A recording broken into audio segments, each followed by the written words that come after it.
Hello दोस्तों, नमस्कार। SM कैसे शाना में मैं आप सब लोगों का दिल से बहुत बहुत स्वागत करता हूं। सो अगेन दोस्तों, सेम वही चीज़ें बाज़ार में जो चल रही है इतने पिछले कई दिनों से, कई हफ्तों से, कई महीनों से, कई सालों से। सो वही पैटर्न लगातार रिपीट हो रहा है। कोई ज़्यादा जोश नहीं मार्केट में।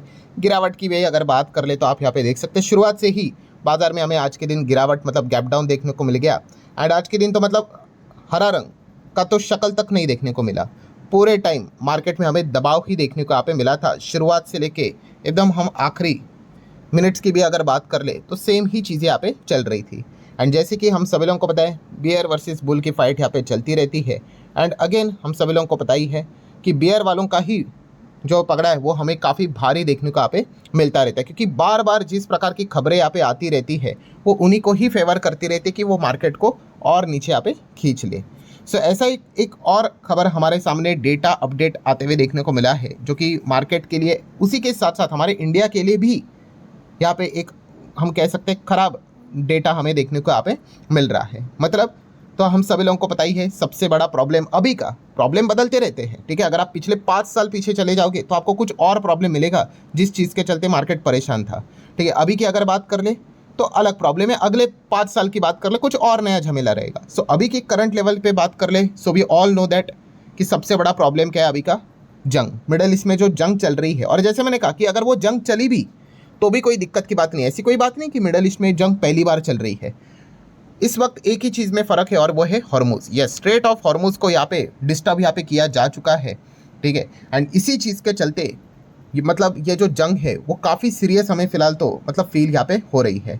सो स्ट्रेट ऑफ हॉर्मुज की बात करें, भाई ट्रम्प तो अपना क्लेम देते रहते हैं, सब कुछ कंट्रोल है हमारा, मतलब हमारे नेवी ने पूरा 100% कंट्रोल लेके रखा हुआ है। बट हकीकत की अगर बात कर ले, डेटा की अगर बात कर ले, तो डेटा कुछ और ही चीज़ बताता है। और जैसे एक और डेटा हमारे सामने आया, अगेन मार्केट में हमें दबाव देखने को यहाँ पे मिला। और वो डेटा ये है दोस्तों कि गल्फ शिपिंग ट्रैफिक, मतलब जो शिप्स यहाँ पे जाते हैं, ठीक है, ऑयल टैंकर्स की भी अगर हम बात कर ले, कहाँ पे, वाया स्ट्रेट ऑफ हॉर्मुज, ठीक है, वो गिर के कितने हो चुके हैं पता है, केवल 6, ओनली 6।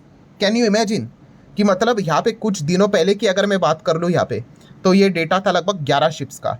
वो भी मतलब अगर आप देखोगे 50%, अप्रॉक्सीमेटली 50% के आसपास गिर के आप देख सकते हो कितना आ चुका है, 6। एंड अगर आप ये सोचोगे कि तो फिर पहले कितना था, तो पहले मतलब प्री वॉर डेज की बात कर ले, एक दिन में उसी रूट से 130 से लेके 140 शिप्स ट्रांजिट होती थी। सो जस्ट इमेजिन 130 140 से अभी आंकड़ा 6 पे आ चुका है। परसेंटेज में आप ही कैलकुलेट करके देख लो कि कितनी बड़ी गिरावट है। और ये हमें क्या बताता है कि भाई वहाँ से जो ऑयल यहाँ पे आता था वो तो अब ना के बराबर है। 6 शिप्स ही यहाँ से आ रही है, जा रही है, दैट्स इट। और ये आंकड़ा भी कितना और घटेगा वो पता नहीं है। मतलब 6 शिप्स मतलब क्या ही बच गया। सो हो क्या रहा है दोस्तों, इस चीज़ के चलते ऑयल के ऊपर दबाव पड़ रहा है। एंड ऑयल अगेन आप देख सकते हो 90 तक यहाँ पे जा चुका है। मैंने ऑलरेडी आपको बताया भाई कि ऑयल का इस रेंज पे रहना ये हमारे लिए बिल्कुल भी अच्छी बात यहाँ पे नहीं है। एंड इसी चीज़ को लेकर जब जब ये इस प्रकार के अलग अलग अपडेट्स आती है, प्रोबेबिलिटी निकल कर आती है कि भाई कि ऑयल क्या 100 के पार निकल जाएगा। अब ये प्रोबेबिलिटी और बढ़कर 32% तक आ चुकी है। डिपेंड करता है, डेटा ड्रिवन रहता है। बिलो 100 68% अभी भी ज़्यादा है, जो कि अभी करंट लेवल पे चल रहा है। एंड कुछ 4-5% ऐसे लोग भी हैं जिनको ऐसा लगता है कि 150 के भी पार जा सकता है। ऑब्वियसली वो सिचुएशन एकदम ही वर्स्ट अगर हो गई वो तो समझ में आ ही गया जाएगा भाई। अगर 150 पे ऑयल गया तो बाजार तो गया ही, समझो कितना बहुत नीचे आ जाएगा, 22 21 20 तक भी नीचे यहाँ पे खींच सकता है, ठीक है। सो मतलब पॉइंट यहाँ पे क्या है दोस्तों कि ऑयल को लेकर जो दिक्कतें हैं वो डे बाय डे बढ़ती जा रही है। और इससे होता क्या है दोस्तों कि सेंट्रल बैंक के ऊपर दबाव बढ़ता है, ठीक है, क्योंकि ऑयल सबसे इंपॉर्टेंट रूट हो रहता है किस चीज़ को लेकर, इन्फ्लेशन, ठीक है। महंगाई जितना ज़्यादा यहाँ पे बढ़ेगा भाई, उतना ज़्यादा हमें क्या होते हुए देखने को मिलेगा, रेट हाइक का खतरा बढ़ते हुए देखने को मिलेगा। एंड आप देख भी सकते हो दोस्तों, अगले मीटिंग फेड की अगर बात कर ले तो यहाँ पे 50-50% की बैटल चल रही है, ठीक है, कि सेम रेट रहेगा, ऑलमोस्ट 50% बोल रहे और बाकी बोल रहे नहीं भाई अब तो रेट हाइक होगा। अगला अगला मतलब सितंबर मंथ में फेड की जो मीटिंग रहेगी, पहला रेट हाइक हमें देखने को मिलेगा 25 बेसिस पॉइंट का। इसकी प्रोबेबिलिटी अब नो रेट हाइक मतलब नो चेंज से ज़्यादा होते हुए देखने को यहाँ पे मिल चुकी है, 50.1% तक। एंड रेट हाइक होना ये मार्केट के लिए बिल्कुल भी अच्छी बात नहीं होती है। सो ये सारी चीज़ें यहाँ पे चल रही, इसलिए दुनिया भर के बाजार भी काफ़ी सुस्त हो चुके हैं। एंड बैड न्यूज़ जैसे मैंने कहा कि हमारे लिए अगर मैं बात कर लूँ, इंडिया के लिए बात कर लूँ, तो सबसे बड़ा झटका क्या है यस, एनर्जी।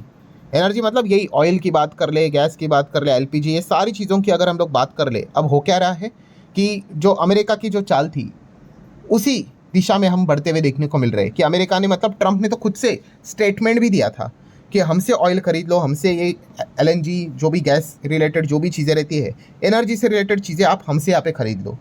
एंड यही हो रहा है दोस्तों, जो मेन रूट है वो अब हम लोगों को बंद ही होते हुए देखने को मिल गया। 6 वेसल मतलब क्या ही होता है, और किधर से ना किधर से तो भाई हमें तो एनर्जी लाना ही पड़ेगा। ठीक है, तो इस चीज़ के चलते आप यहाँ पे देख सकते हो दोस्तों, before war and after war का डेटा मैंने आपके सामने रखा है। ये सिर्फ अमेरिका का डेटा है कि वॉर से पहले हम कितना क्रूड ऑयल मंगाते थे। मतलब अगर हम बाहर से अगर 100 डब्बे मंगवाते थे, बैरल्स मंगवाते थे, तो अमेरिका से 2 से 3 डब्बे ही आते थे। पर वॉर के बाद की अगर बात कर ले, यही क्रूड ऑयल हम कितने मंगवा रहे हैं अमेरिका से? 7.5%। ठीक है, एंड याद रखना इसमें एक बहुत बड़ा एक हिडन पॉइंट भी है। कौन सा? ये तो सिर्फ अमेरिका का डेटा है, हम सभी लोगों को पता है दोस्तों, वेनेजुएला से भी अब हम ऑलमोस्ट उतना ही 7 से 8% ऑयल मंगवा रहे हैं, जो कि अमेरिका के ही कंट्रोल में है। सो अगर आप उसको भी जोड़कर देख लो ना, तो रफली 14 to 15% अब हमारा जो ऑयल है, जो पहले 2 से 3% था अमेरिका से आता था, वो अब ऑलमोस्ट 14 से 15% तक जा चुका है। सिमिलर वे एलएनजी की बात कर ले तो 10 से 15% बिफोर वॉर अमेरिका से आता था, अब वो 30 को क्रॉस यहाँ पे कर चुका है। सो आप अंदाज़ा लगा सकते हो दोस्तों, लगातार यहाँ पे एनर्जी से रिलेटेड जो चीज़ें हैं उसकी जो डिपेंडेंसी है, ठीक है, वो हम क्या कर रहे हैं, अमेरिका के ऊपर यहाँ पे लगातार बढ़ाते ही जा रहे हैं। ठीक है, प्लस अगर हम यहाँ पे इथेनॉल की भी बात कर ले तो इथेनॉल पहले आप देख सकते हो, ओवरऑल अगर हम बाहर से इथेनॉल अगर मंगवाते हैं तो सबसे ज़्यादा अमेरिका से ही मंगवाते थे 80%, अब ये 94% तक यहाँ पे जा चुका है। ठीक है, इस चीज़ को लेकर काफ़ी लोग आपको थोड़ा सा मतलब एक गलत इन्फॉर्मेशन देते हैं, मतलब काफ़ी लोगों को ऐसा लगता है कि मतलब पूरा इथेनॉल के बाहर से आते हैं, ऐसा नहीं है भाई। ये ओवरऑल इंपोर्ट हम कितना करते हैं उसका ये परसेंटेज है कि अगर हम बाहर से अगर 100 मान लो इथेनॉल के अगर डब्बे मंगवाते हैं फॉर एग्जांपल, तो अमेरिका से 94-95 आ रहा है। उसका इंटरप्रिटेशन इस प्रकार से है, देश में ही ज़्यादा इथेनॉल बन रहा है, ये भी चीज़ आपको पता होनी चाहिए। बट येस, इन चीज़ों को देखकर ये तो क्लियर कट पता चल रहा है कि जितना बिफोर वॉर जो चीज़ें थी एनर्जी से रिलेटेड, वो आफ्टर वॉर की अगर हम यहाँ पे बात कर ले, लगातार यहाँ पे बढ़ती जा रही है। ठीक है, और लगातार हम अमेरिका से ज़्यादा यहाँ पे चीज़ें यहाँ पे खरीदते ही जा रहे हैं, जो कि आने वाले भविष्य में काफ़ी दिक्कत करेंगे ही करेंगे। और अल्टीमेटली हम देख सकते हैं, जो ट्रंप ने जो ये स्टेटमेंट यहाँ पे दिया था, बार बार ये स्टेटमेंट दिया था कि इंडिया ने क्या करना चाहिए, रशिया से ऑयल खरीदना बंद करना चाहिए, ईरान का भी ऑयल मत खरीदो, अगर आपको खरीदना है एनर्जी तो अमेरिका से खरीदो, या फिर friendly alternative source like Venezuela, क्योंकि वेनेजुएला भी अभी उन्हीं की जेब में है। सो जो उन्होंने कहा था वही चीज़ अब होती हुई देखने को मिल रही है। आई गेस उन्होंने फरवरी में कहा था यही चीज़ कि $500 बिलियन का ट्रेड होने वाला है, मतलब इंडिया इतना बड़ा सामान खरीदेगा अमेरिका से। जब ट्रेड डील का पहला खबर सामने आया था, हर कोई क्वेश्चन मार्क लेकर घूम रहा था कि इतना बड़ा हम सामान खरीदेंगे कैसे, तो उसके पीछे का पॉइंट ही यही था, एनर्जी अगर खरीदेंगे तो ये चीज़ यहाँ पे पॉसिबल हो सकती है। एनर्जी एंड एयरक्राफ्ट, ये खास करके 2 हाईलाइटेड प्रोडक्ट्स थे, और उसी के दिशा में सारी चीज़ें यहाँ पे चल रही है। देन जैसे अभी मैंने आपको बताया कि वेनेजुएला ऑयल का भी ऑप्शन सामने रखा हुआ है। पहले तो दोनों ऑयल के ऊपर उन्होंने रेस्ट्रिक्शन डाला था, ईरान भी एंड वेनेजुएला। अब वेनेजुएला का तो ऑयल मुदुरो को तो उठा लिया, अब तो अमेरिका के कंट्रोल में है। सो वो चीज़ लगातार यहाँ पे बेच रहे हैं। एंड देन सबसे बड़ा जो हथियार इन्होंने यहाँ पे अब यूज़ करने वाले हैं, वी ऑल नो दैट कि अब वो एक्ट यहाँ पे बनने वाला है, रशिया से जो भी ऑयल यहाँ पे खरीदेगा उसके ऊपर 100% टैरिफ। मतलब वो क्या कर रहे हैं कि हम रशिया से 50% से ज़्यादा ऑयल खरीदते हैं। ठीक है, तो वो यहाँ पे क्या होगा, 100% टैरिफ के चलते दबाव यहाँ पे क्रिएट करने की कोशिश कर रहे हैं। और अगर हम कम ऑयल यहाँ पे खरीदेंगे तो अल्टरनेटिव कहाँ पे, तो अगेन कहेंगे कि हमसे ही खरीदो, वेनेजुएला से खरीदो।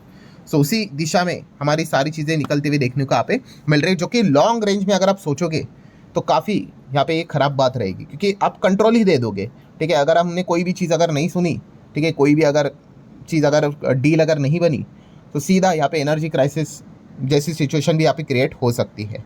सो यही सबसे बड़ा एक लॉन्ग रेंज का हमारे लिए दिक्कत वाला पॉइंट है। हालांकि इंडियन ऑफिशियल्स के रिस्पांस की बात करें, उन्होंने बताया कि ट्रंप अपने साइड से जो भी स्टेटमेंट देते हैं, ठीक है, वो देते रहेंगे, बट हमें जहाँ से सस्ता एनर्जी मिलेगा हम तो वहीं से खरीदेंगे। ठीक है, और जैसे उन्होंने स्टेटमेंट दिया वैसी चीज़ें चल भी रही है। आज भी हम रशिया से 50% से ज़्यादा एनर्जी मतलब ऑयल यहाँ पे खरीद ही रहे हैं। ठीक है, बट उसी को रोकने के लिए अब ये नया बिल लेकर यहाँ पे आने वाले हैं। तो लेट्स सी आगे क्या होता है। बट ओवरऑल कंक्लूजन क्या है दोस्तों, तो कंक्लूजन तो यही है भाई कि इंडियन मार्केट ये जो जिस ट्रैप में फंसा हुआ है, ठीक है, ये चीज़ें चलती रहती है, मैं इसके पहले भी आपको बोल चुका हूँ, इसी को शेयर बाजार कहते हैं। सो यहाँ से मतलब बोलते हैं ना कि इंडियन मार्केट यहाँ पे एडमिट है, ठीक है, यहाँ पे मतलब चल नहीं रहा है भाई, तो इसको डिस्चार्ज अगर चाहिए भाई, तो डिस्चार्ज के लिए एक ही ऑप्शन है भाई कि ये पहले जंग को प्रॉपर तरीके से रुकवा दो, ठीक है। खबरें आती रहती है, अभी शाम को ट्रम्प कुछ स्टेटमेंट दे देंगे, चीज़ें उल्टी फुल्टी हो जाएगी, बट एक्चुअल में अगर देखा गया इन चीज़ों से अगर बाहर निकलना है तो ये वॉर रुकनी चाहिए। अगर ये वॉर रुकी तो ही जाके हम कह सकते हैं कि मार्केट की एक अच्छी खासी रिकवरी हमें देखने को मिल सकती है, वरना अगर कभी रिकवरी हुई भी तो भी उसके ऊपर हमेशा क्वेश्चन मार्क लटका हुआ रहेगा, लटकती हुई तलवार रहेगी, कोई भी इधर उधर से खबर आएगी एंड सडनली मार्केट यहाँ पे नीचे यहाँ पे आ जाएगा। क्योंकि बीच में ही हमने देखा था कि क्रूड 110 तक चला गया था, वही क्रूड बाद में वापस 70 के रेंज पे आया था, फिर वापस 90-100 तक चला गया था।